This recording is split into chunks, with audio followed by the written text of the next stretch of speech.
ನಿನ್ನೆ ದಿನ Suresh son of Honnappa ಇವರ ಕಂಪ್ಲೇಂಟನ್ನು ಆಧರಿಸಿ APMC ಪೊಲೀಸ್ ಠಾಣೆಯಲ್ಲಿ crime number 160/2026 under section 103 subsection 1 ಅಡಿಯಲ್ಲಿ PNS ಅಡಿಯಲ್ಲಿ ಒಂದು ಪ್ರಕರಣ ದಾಖಲಾಗ್ತದೆ.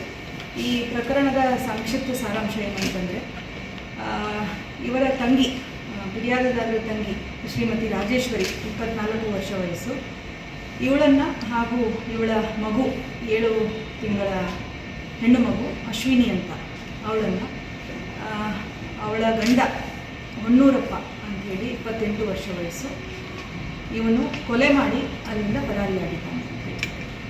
ಸೊ ಇದು ನಡೆದಿರುವಂಥದ್ದು ಘಟನೆ ನಿನ್ನೆ ರಾತ್ರಿ ಸುಮಾರು 8ರಿಂದ 9-9:30 ಸಮಯದ ಮಧ್ಯದಲ್ಲಿ ಮನೆಯಲ್ಲಿ ಒಂದು ಸುಮಾರು ವರ್ಷದಿಂದ, ಇವರಿಗೆ ಮದುವೆ ಆಗಿ ಸುಮಾರು 6 ವರ್ಷ ಆಗಿದ್ದು, ಸುಮಾರು ವರ್ಷಗಳಿಂದ ಇವರಿಬ್ಬರ ಮಧ್ಯದಲ್ಲಿ ಕೌಟುಂಬಿಕ ಕಲಹ ನಡೀತಾ ಇದ್ದಂಥದ್ದು. ಹೆಚ್ಚಾಗಿ ಮಹಿಳೆಯ ಶೀಲವನ್ನು ಶಂಕಿಸ್ತಿದ್ದ ಅಂತ ಹೇಳಿಬಿಟ್ಟು ಇವನ ಮೇಲೆ ಆರೋಪ ಇರುವಂಥದ್ದು. ಸೊ ಅಲ್ಲೇ ಮೃತೆ ಅವಳ ಫ್ಯಾಮಿಲಿಯವರು, ಅವಳ ಅಣ್ಣ ತಮ್ಮಂದರು ಅಲ್ಲೇ ಅಕ್ಕಪಕ್ಕದ ಮನೆಯಲ್ಲೇ ವಾಸವಾಗಿರ್ತಾರೆ. ಹಾಗೆ ಈ ಹಿಂದೆ ಕೂಡ ಕೆಲವೊಂದು ಸರ್ತಿ ಈ ಕಲಹ ನಡೆದಾಗ, ಅವರ ಮಧ್ಯದಲ್ಲಿ ಮನಸ್ತಾಪ ನಡೆದಾಗ ಜಗಳ ಬಿಡಿಸಿರುವಂಥದ್ದು ಕೂಡ ನಮಗೆ ಈಗಾಗಲೇ ಅವರು ತಿಳಿಸಿದ್ದಾರೆ.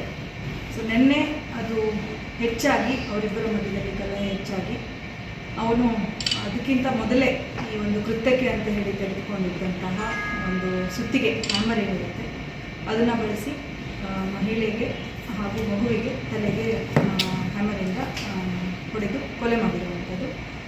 ಆನಂತರದಲ್ಲಿ ಈ ವ್ಯಕ್ತಿ ಏನಿದ್ದಾನೆ ಆರೋಪಿ ಪೊಲೀಸ್ ಠಾಣೆಗೆ ಬಂದು ಹಾಜರಾಗಿದ್ದಾನೆ. ಅವನನ್ನು ಸರೆಂಡರ್ ಮಾಡಿಕೊಂಡಿದ್ದಾನೆ.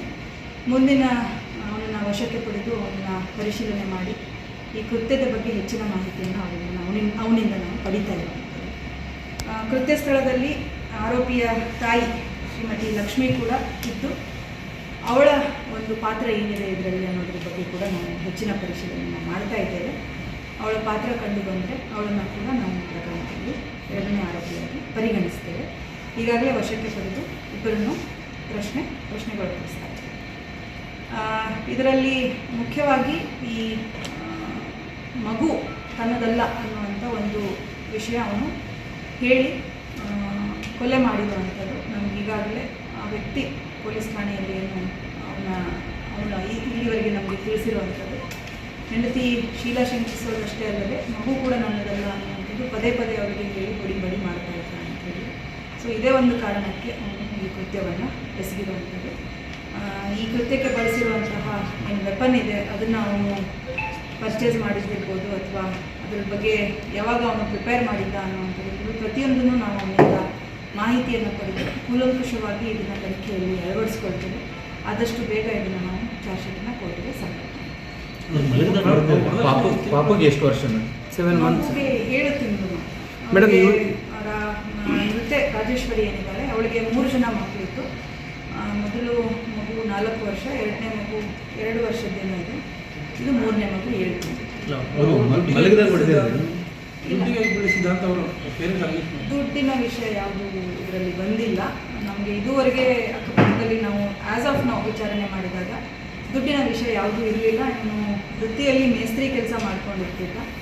ಆ ಮಹಿಳೆಗೆ ಆಗಾಗ ಆಚೆ ಹೋದರೂ ಕೂಡ ಅವಳನ್ನು ಹೆಚ್ಚಾಗಿ ಪ್ರಶ್ನೆ ಮಾಡುವಂಥದ್ದಿತ್ತು.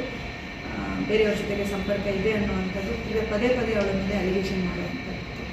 ಇಷ್ಟು ನಮಗೆ ಇಲ್ಲಿವರೆಗೆ ಒಂದು ತನಿಖೆಯಲ್ಲಿ ಆದರೂ ಕೂಡ ನಮಗೆ ಈಗ 6 ವರ್ಷ ಮಾತ್ರ ಇದೆ ಆಗಿರುವಂಥದ್ದು ಮದುವೆ ಆಗಿ. ನಮಗೆ ಲಾ ಅಲ್ಲಿ 7 ವರ್ಷಕ್ಕಿಂತ ಮೊದಲು ಏನಾದರೂ ಒಂದು ಮ್ಯಾರಿಟಲ್ ಇದರಲ್ಲಿ ಡೆತ್ ಆದರೆ ನಾವು ಇನ್ಕ್ವೆಸ್ಟನ್ನು ತಹಸೀಲ್ದಾರಿಂದ ಮಾಡಿಸ್ತೇವೆ. ಸೊ ಪ್ರೊಸೀಜರಲ್ಲಿ ನಾವು ಇನ್ಕ್ವೆಸ್ಟನ್ನು ತಹಸೀಲ್ದಾರಿಂದ ಮಾಡಿಸಿರುವಂಥದ್ದು. ದೂರಿನಲ್ಲಿ ಯಾವುದೇ ರೀತಿಯಾದಂತಹ ಈ ವರದಕ್ಷಿಣೆ ಬಗ್ಗೆ ದೂರನ್ನು ಅವರ ಅಣ್ಣನೇ ಕೊಟ್ಟಿರೋದ್ರಿಂದ ಅದ್ರ ಬಗ್ಗೆ ಯಾವ ಪ್ರಸ್ತಾಪ ಕೂಡ ಇಲ್ಲ. ತನಿಖೆಯಲ್ಲಿ ಏನಾದರೂ ಅದ್ರ ಬಗ್ಗೆ ಹೆಚ್ಚಿನ ಕಂಡು ಬಂದರೆ ಡೆಫಿನೆಟ್ಲಿ ಅದಕ್ಕೆ ಸಂಬಂಧಪಟ್ಟ ಸೆಕ್ಷನ್ಸ್ ಇದೆ, ಅದನ್ನು ನ್ಯಾಯ ಬೇಕು ಸರ್. ನನ್ನ ಮಗಳು ಹೆಂಗೆ ಸಾಕೊಳ್ಳ ಹಂಗೆ ಕೊಲ್ಲಬೇಕು. ಹುಡುಗನ ಶಿಕ್ಷೆ ಮಾಡ್ತೀರ, ನಮ್ಮ ಕೈ ಕೊಡ್ತೀರ, ನಿಮ್ಮ ಇಷ್ಟದು. ನಾವು ಎಷ್ಟು ಬಾಧೆ ಪಡ್ತೀವಿ. ಹೆಣ್ಮಗಳು ಅವ್ರ ಗಂಡು ಮಗ ನೋಡಿ ಮಾಡಿ ಸರ್, ಅವನು ನಮ್ಮ ಕೈಯಾಗನ ಕೊಡ್ರಿ, ಇಲ್ಲಿದ್ದರೆ ನೀವನ್ನು ಕೊಲ್ಲಬಿಡ್ರಿ. ಉರಿ ಶಿಕ್ಷೆ 4 ವರ್ಷ. ಹೆಂಗೆ ಕೊಲೆ ಮಾಡ್ದ ಅಂತೀನಿ ಸುತ್ತಿ ತಂದು ಗನ್ನ ತಗೊಂಡು ಹೋದೆ. ಹೆಂಗೆ ಕೊಲೆ ಆಯ್ತು ನಾನು ಸುತ್ತಿ ತಾಂಡು ಬಡ್ದ್ಬಿಟ್ಟು ಸರ್ ತಲೆಗೆ ಗನ್ನ ತಾಂಡು ಬಡ್ದಾನ ಸರ್ ರಕ್ತ ಎಲ್ಲ ಕಾರಿ ಎದಕ್ಕೆ ಹನುಮಾನ ಸರ್ ಹನುಮಾನದಿಂದಲೇ 7 ವರ್ಷ ಆಯ್ತು ಸರ್ ಹನುಮಾನ್ ಬಿಡೋದು ಜಾಸ್ತಿ ಯಾರ ಎಲ್ಲೆಲ್ಲಿ ಸೇರಂಗಿಲ್ಲ ಸರ್ ಹುಡುಗರನ್ನ ಸೇರಂಗಿಲ್ಲ ಏನ್ ಸೇರಂಗಿಲ್ಲ ತೋರ್ಸಪ್ಪ ಮಗ ತಾಯಿ ಕಳಿಸಿ ಇಬ್ರು ಕಳಿಸಿ ಮಾಡ್ಯಾರ ಸರ್ ಹುಡುಗಿನ ಕೊಲೆ ಮಾಡ್ಯಾರ ಇಬ್ರು ನಿಮ್ಗೇನು ಬೇಕೀಗ ನ್ಯಾಯ ಬೇಕು ಸರ್ ಆ ಹುಡುಗಿನ ಹಂಗೆ ಕೊಲೆ ಮಾಡೋಣ ನೀವನ್ನ ಶಿಕ್ಷೆ ಉರಿ ಶಿಕ್ಷೆನೇ ಏರಿಸ್ಬೇಕು ಇಲ್ಲದ್ರೆ ನಮಗೇನ ಬಿಡ್ಬೇಕು ಸರ್ ನಾವು ನೋಡ್ಕೊಂತೀವಿ